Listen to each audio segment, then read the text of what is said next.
Guys, അസ്സലാമു അലൈക്കും. Welcome back to my YouTube channel.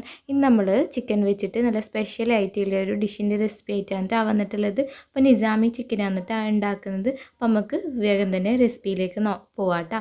അപ്പോൾ ആദ്യം തന്നെ മിക്സിൻ്റെ ജാറിലേക്ക് ഒരു തക്കാളിയും അതുപോലെ തന്നെ ഒരു പച്ചമുളകും വന്നിട്ട് ചേർത്തിട്ടുള്ളത്. എരിവിനനുസരിച്ചിട്ട് നമുക്ക് പച്ചമുളകിൻ്റെ അളവ് മാറ്റാട്ടോ. അതുപോലെ തന്നെ ഒരു മാഗി ക്യൂബിൻ്റെ ഒരു ഹാഫ് ഭാഗവും ചേർത്ത് കൊടുത്തിട്ടുണ്ട്. ഇഞ്ചി വെളുത്തുള്ളി പേസ്റ്റും അതുപോലെ തന്നെ ഒരു പിടി എന്ന് പറയില്ല, അതിൽ പകുതിയോളം നമ്മൾ കാഷ്യൂ നട്ടില്ലേ അതും കൂടി ചേർത്തിട്ട് കുറച്ച് വെള്ളം ഒഴിച്ചിട്ട് നല്ല പേസ്റ്റ് രൂപത്തിൽ നമുക്ക് അരച്ചെടുക്കാം കേട്ടോ. അപ്പോൾ നമ്മളെ തക്കാളിയും അതുപോലെ തന്നെ കാഷ്യൂമെല്ലാം നല്ലോണം അരച്ച് വന്നിട്ടുണ്ട്.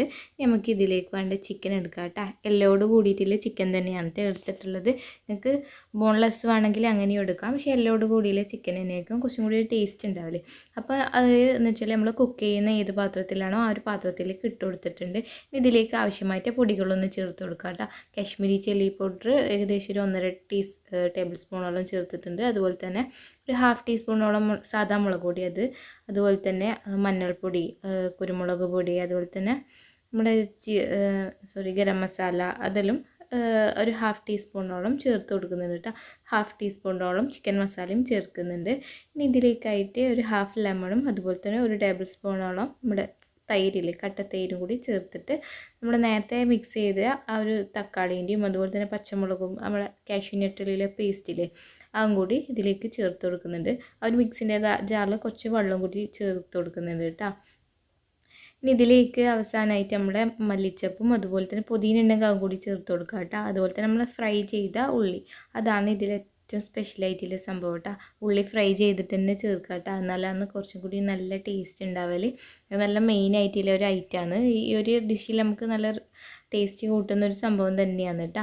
ഉള്ളി ഞാൻ ഏകദേശം 1.5 ഉള്ളി നല്ലോണം ഒന്ന് ഫ്രൈ ചെയ്തെടുക്കുന്നുണ്ട്. കരിയാൻ പറ്റില്ല കേട്ടോ. ഗോൾഡൻ കളറിൽ തന്നെ വേഗം കോരിയെടുക്കാൻ വേണ്ടിയിട്ട് ശ്രദ്ധിക്കുക. അതുപോലെ തന്നെ നമ്മൾ ഉള്ളി പൊരിച്ച ഒരു നെയ്യില്ലേ അതും കൂടി ചേർത്ത് കൊടുക്കുന്നുണ്ട്. ഉള്ളി പൊരിക്കുമ്പോൾ എന്ന് വെച്ചാൽ നമ്മൾ ബിരിയാണിക്കെല്ലാം പൊരിക്കുന്നത് തന്നെ കുറച്ച് പകുതി ഗീയും അതുപോലെ തന്നെ പകുതി ഓയിലുമാണ് കേട്ടോ ഫ്രൈ ചെയ്തെടുക്കേണ്ടത്. ആ ഒരു ഗീ ഒരു ഏകദേശം 1-2 ടേബിൾ സ്പൂണുകളോളം ഇതിൽ ചേർത്തെടുക്കുന്നുണ്ട്. നമ്മൾ ചിക്കനിൽ ചേർത്തിട്ട് എല്ലാം കൂടി നല്ലോണം മസാല ഒന്ന് പരക്കി വെച്ചിട്ട് ഏകദേശം 1-2 മണിക്കൂറൊന്ന് റെസ്റ്റ് ചെയ്യാൻ വേണ്ടിയിട്ട് ഫ്രിഡ്ജിൽ വെക്കാം കേട്ടോ.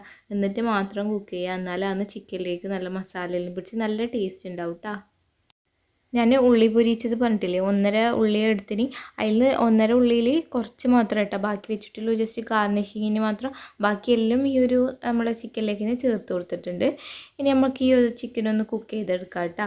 ലോ ഫ്ലെയിമിൽ നമുക്ക് ഞാൻ ഏകദേശം 2 മണിക്കൂർ ഫ്രിഡ്ജിൽ വെച്ചിട്ടുണ്ടായിട്ട് റെസ്റ്റ് ചെയ്യാൻ വേണ്ടി. എന്നിട്ടാണ് നമ്മൾ ഗ്യാസ് അടുപ്പിൽ ലോ ഫ്ലെയിമിൽ വെച്ചിട്ട് ഇതൊന്ന് കുക്ക് ചെയ്തെടുക്കുന്നത്. അടച്ച് വെച്ചിട്ട് കുക്ക് ചെയ്ത് പെട്ടെന്ന് തന്നെ വെന്തിട്ടു. കാരണം എന്താ വെച്ചാൽ നമ്മുടെ ചിക്കനിലും ചെറിയ പീസായിട്ടല്ലേ കട്ട് ചെയ്തെടുത്തത്, അതുകൊണ്ട് പെട്ടെന്ന് തന്നെ ഉണ്ടാവും വെന്തിട്ട് കേട്ടോ. നമ്മൾ എണ്ണയിലും തെളിഞ്ഞ് നല്ല അടിപൊളിയായിട്ട് നമ്മൾ ചിക്കൻ ഇവിടെ വന്നിട്ടുണ്ട് കേട്ടോ. ഈ ഒരു ടൈം ഗ്രേവി നല്ലോണം വെറ്റിക്കണമെങ്കിൽ നല്ലോണം വെറ്റിക്കാടാം. ഞാൻ കുറച്ച് ഈ ഒരു രീതിയിൽ ഗ്രേവി ഉണ്ടായിക്കോട്ട് വിചാരിച്ചിട്ടാണ് പിന്നെ അധികം വെറ്റിക്കാണ്ടിരിക്കുന്നത്. പിന്നെ ഞാൻ ഇതിലേക്കായിട്ട് സ്പെഷ്യലായിട്ടൊരു ഇതിൽ ശരിക്കും ഈ ഒരു റെസിപ്പിയിൽ ഇല്ല കേട്ടോ. ഞാൻ ഇതിലേക്ക് സ്പെഷ്യലായിട്ട് കുറച്ച് കട്ടിയിലെ തേങ്ങാപ്പാലും കൂടി ചേർക്കുന്നുണ്ട്. ശരിക്കും ഫ്രഷ് ക്രീം ചേർത്താൽ കുറച്ചും കൂടിയും ടേസ്റ്റി ആയിരിക്കും കേട്ടോ. ഫ്രഷ് ക്രീം ഉണ്ടെങ്കിൽ അത് ചേർത്ത് കൊടുക്കാം കേട്ടോ. അപ്പോൾ നമ്മൾ ലാസ്റ്റായിട്ട് നമ്മൾ കട്ടിയിൽ തേങ്ങാപ്പാലാണ് ഇവിടെ ചേർത്തിട്ടുള്ളത്. അതും കൂടി ചേർത്തിട്ട് നല്ലോണം ഒന്ന് മിക്സ് ചെയ്യുക. ക്രീം ഉണ്ടെങ്കിൽ അത് ചേർത്ത് കൊടുത്താൽ ഏറ്റവും നല്ല ടേസ്റ്റ് ആയിരിക്കും കേട്ടോ. അത് നല്ല ക്രീമി ആയിട്ടുണ്ടാവും.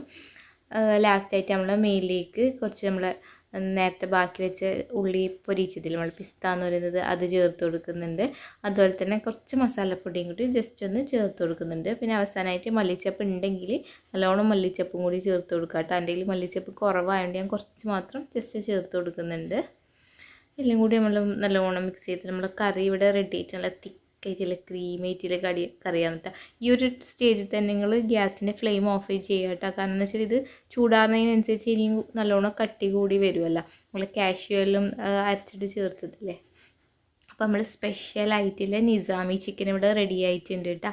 എന്തായാലും ട്രൈ ചെയ്ത് നോക്കണം കേട്ടോ. ചിക്കനെല്ലാം ഇഷ്ടപ്പെടുന്നവർക്ക് അടിപൊളിയായിട്ടുള്ളൊരു ഐറ്റം തന്നെയാണ് കേട്ടോ. നമ്മൾ ചപ്പാത്തിക്കും അതുപോലെ തന്നെ എല്ലാതിൻ്റെ കൂടിയും കോമ്പിനേഷനായിട്ട് പോകുന്നൊരു സംഭവമാണ് കേട്ടോ. അപ്പോൾ വീഡിയോ ഇഷ്ടമായാൽ ലൈക്ക് ചെയ്യുക, ഷെയർ ചെയ്യുക, സബ്സ്ക്രൈബ് ചെയ്യുക.